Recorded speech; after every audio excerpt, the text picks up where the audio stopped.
जय माता की दोस्तों। अघन मास में माता लक्ष्मी जी की कथा अवश्य ही सुननी चाहिए। यदि आपने व्रत किया है तो इस कथा को अवश्य ही सुने।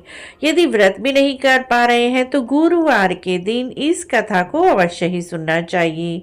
इस कथा को सुनने मात्र से कभी दरिद्रता घर में नहीं आती, घर में अन्न और धन का वास होता है।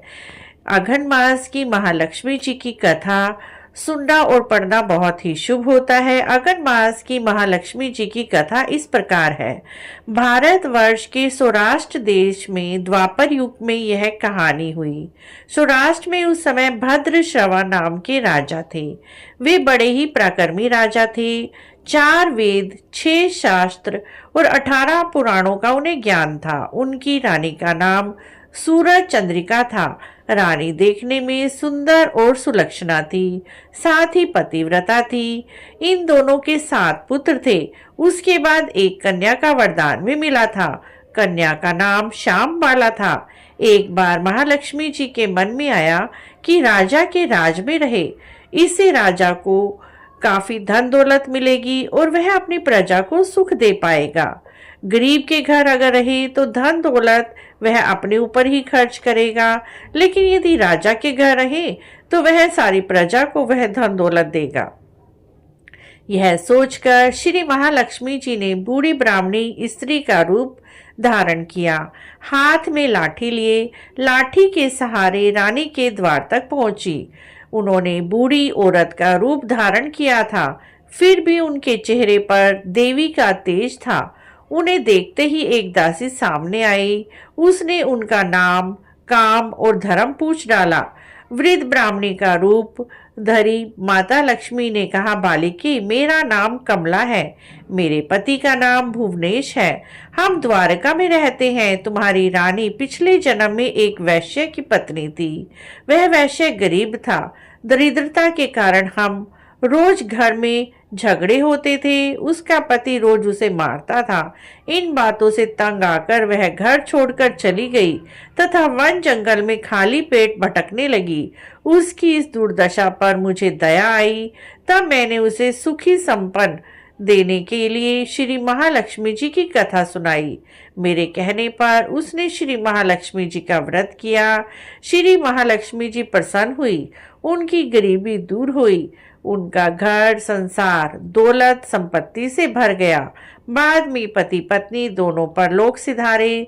लक्ष्मी प्राप्ति करने के लिए वे लक्ष्मी लोक में रहे। उन्होंने जितने साल महालक्ष्मी का व्रत किया उतने हजारों साल उन्हें सुख भोग मिला। इस जन्म में उनका जन्म राजघराने में हुआ है, परंतु वह श्री महालक्ष्मी जी का व्रत करना भूल गए हैं। उसे यह याद दिलाने के लिए मैं यहाँ आई हूँ। बुढ़िया की बातें सुनकर दासी ने उन्हें प्रणाम किया तथा श्री महालक्ष्मी जी का व्रत किस तरह किया जाए इस बारे में पूछा। बुढ़िया रूप धारण किए श्री महालक्ष्मी माता ने दासी को पूजा की विधि और महिमा बताई। उसके बाद वह दासी माता को प्रणाम कर रानी को बताने अंदर चली गई। राज वैभव में रहते हुए रानी को अपने ऐश्वर्य पर बहुत घमंड हुआ था। संपत्ति और अधिकार की वजह से वह घमंडी हो गई थी। दासी द्वारा बताई गई बुढ़िया की बातें सुनकर वह गुस्सा हो गई, आग बबूला हो गई और राजद्वार पर आकर बुढ़िया रूपी श्री महालक्ष्मी जी पर गुस्से से बरस पड़ी। उसे यह मालूम नहीं था कि श्री महालक्ष्मी माता बुढ़िया का रूप धारण करके द्वार पर आई हैं। परंतु रानी इस कदर रूखा बर्ताव और अनादर देखकर माता ने वहां ठहरना ठीक न समझा। वे वहां से चल पड़ी। राह में उन्हें राजकुमारी श्यामबाला मिली। उन्होंने श्यामबाला को सारी बातें बताई। श्यामबाला ने अपनी ओर से श्री महालक्ष्मी माता से माफी मांगी। माता को उस पर दया आ गई। उन्होंने श्यामबाला को श्री महालक्ष्मी व्रत के बारे में बताया। उस दिन अघन माह का पहला गुरुवार था। श्यामबाला ने बड़ी श्रद्धा से श्री महालक्ष्मी जी का व्रत करा। फलस्वरूप राजा के सुपुत्र मालधारा से उसका विवाह हुआ। वह धन दौलत ऐश्वर्य वैभव से माला माल हो गई। पति के साथ ससुराल में आनंद से दिन बिताने लगी। इधर श्री महालक्ष्मी का रानी पर प्रकोप हुआ। इसके परिणाम स्वरूप राजा भद्रशवा का राज्य नष्ट हो गया, यहाँ तक कि खाने की भी लाले पड़ गई। ऐसी हालत में एक दिन रानी ने राजा से निवेदन किया, हमारा दामाद बड़ा राजा है, धनवान है, क्यों ना उसके पास जाएं, अपना हाल उसे बताएं, वह जरूर हमारी मदद करेगा। इस बात पर राजा भद्रशवा दामाद के पास गए। राज्य में पहुंचकर वह तालाब के किनारे थोड़ा विश्राम करने के लिए ठहर गए। तालाब के पानी लेने जाते आते दासियों ने उन्हें देखा। उन्होंने विनम्रता से उनसे पूछा। उन्हें यह मालूम था कि वे रानी श्यामबाला के पिता हैं। दौड़ते हुए जाकर उन्होंने रानी को सारी बातें बताई।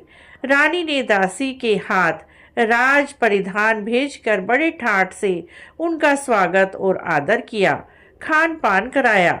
जब वे लौटने लगे, सोने की मोहरों से भरा घड़ा दिया। राजा भद्रशवा जब वापस लौटे, उन्होंने देखकर रानी सूरज चंद्रिका खुश हुई। उन्होंने सोने की मोहरों से भरे घड़े का मुख खोला, पर हाय भगवान, घड़े में धन दौलत के बदले कोयले मिले। तब सब श्री महालक्ष्मी जी के प्रकोप के कारण हुआ। इस दुर्दशा से कई दिन बीत गए। इस बार रानी स्वयं अपनी कन्या के पास पहुंची। वह दिन अघन का अंतिम गुरुवार था। श्यामबाला ने श्री महालक्ष्मी जी का व्रत किया, पूजा की, अपनी माता से भी व्रत कराया। इसके बाद रानी अपने घर आई। श्री महालक्ष्मी जी का व्रत रखने पर उसे फिर से अपना राजपाट, धन दौलत, ऐश्वर्य प्राप्त हुआ। वह फिर से सुखी, शांति, आनंदमय जीवन बिताने लगी। कुछ दिनों बाद राजकन्या श्यामबाला अपने पिता के घर आई। उसे अपने घर देखकर सूरज चंद्रिका को पुरानी बातें याद आई। यही कि श्यामबाला ने अपने पिता को घड़ा भर कोयला दिया था, उसे तो कुछ भी नहीं दिया था। इस कारण श्यामबाला को पिता के घर आने पर कोई आदर आतिथ्य स्वीकार नहीं किया गया। उसका अनादर हुआ, पर उसने यह बात भी बुरी नहीं मानी। अपने घर लौटते समय उसने पिता के घर से थोड़ा नमक ले लिया। श्यामबाला जब मायके से लौटी तो उनको पति ने पूछा, मायके से क्या लाई हो? इस पर श्यामबाला ने जवाब दिया, वहां का सार लाई हूँ। पति ने पूछा, इसका मतलब क्या हुआ? श्यामबाला ने कहा, थोड़ा धीरज रखिए, सब मालूम हो जाएगा। उस दिन श्यामबाला ने सारा भोजन नमक डाले बिना बनाया और परोसा। पिता ने खाना चखा, सारा खाना नमक बिना था, इसीलिए स्वाद न आया। फिर श्यामबाला ने थाली में थोड़ा नमक डाला, इससे सारा भोजन स्वादिष्ट लगने लगा। तब श्यामबाला ने पति से कहा, यही है वह मायके से लाई है, यही है सार। पति को उसका जवाब सही लगा। फिर वह दोनों हंसी मजाक करते हुए भोजन करने लगे।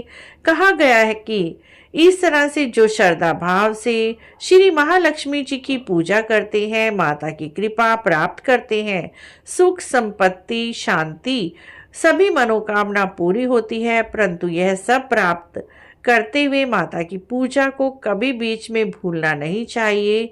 हर गुरुवार को व्रत करें, पाठ अवश्य करें, कहानी अवश्य सुने। इस तरह श्री महालक्ष्मी जी की महिमा भक्तों की हर मनोकामना पूरी करती है।